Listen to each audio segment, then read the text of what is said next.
नमस्कार किसान साथियों, हमारे YouTube चैनल ऑनलाइन अनाज मंडी पर आपका स्वागत है। किसान साथियों, जानते हैं सरसों की तेजी मंदी रिपोर्ट। सरसों के भाव बढ़ेंगे या घटेंगे?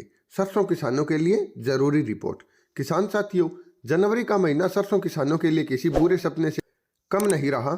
एक तरफ तो पाला पड़ने के कारण सरसों में भारी नुकसान हो गया है, दूसरी तरफ सरसों के भाव में आए दिन गिरावट देखने को मिल रही है। सरसों के भाव पिछले एक हफ्ते में 200 रुपये प्रति क्विंटल तक गिर चुके हैं।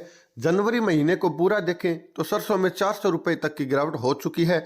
इस रिपोर्ट में हम सरसों में ये नुकसान और इसके भाव पर होने वाले असर पर अध्ययन करेंगे।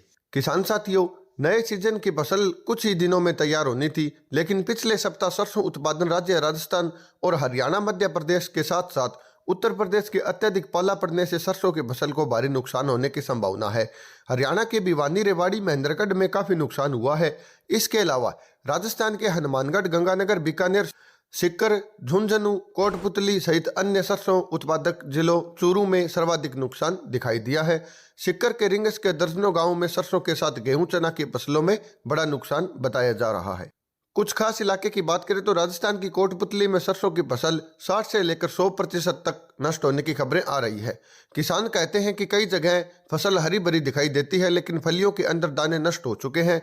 जिले में प्रशासनिक अधिकारी सर्वे कर रहे हैं और कहा जा रहा है कि किसानों को मुआवजा दिलवाया जाएगा। में नुकसान की खबरें आम है, लेकिन इसका भाव पर कोई असर पड़ता नहीं नजर आ रहा।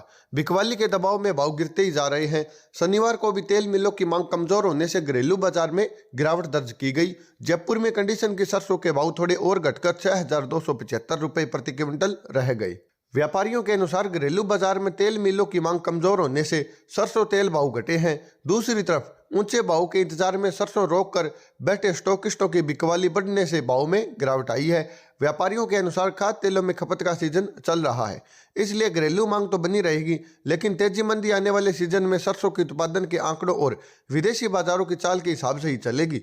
आपकी जानकारी के लिए बता दें कि इस साल इंडोनेशिया और मलेशिया में पाम तेल का स्टॉक फिर से बढ़ने का अनुमान है। सरसों के ज्यादा उत्पादन की खबर के अलावा बाजार में ऐसी कोई खबर नहीं है जिसके चलते बाजार में और कमजोरी आई। जिस तरह से पाले के कारण सरसों में नुकसान हो रहा है, ऐसा नहीं लगता कि कोई बहुत बड़ा उत्पादन होगा। ऑनलाइन अनाज मंडी अभी भी उम्मीद है नुकसान की खबरों के चलते सरसों की कीमतों में चल रही गिरावट रुक सकती है। इसके अलावा भारत सरकार द्वारा कच्चा सोया ऑयल के 1 अप्रैल से शुल्क मुक्त आयात बंद करने और पाम ऑयल पर आयात शुल्क बढ़ाने की खबरों के बीच बाजार में सुधार बन सकता है, लेकिन इसे बड़ी तेजी मानकर नहीं चला जा सकता। किसान साथियों, यह थी आज की सरसों की तेजी मंदी रिपोर्ट। अगर आप ऑनलाइन तरीके से किसी भी फसल की तेजी मंदी रिपोर्ट या ताज़ा भाव की जानकारी प्राप्त करना चाहते हैं तो हमारे चैनल को सब्सक्राइब जरूर करें।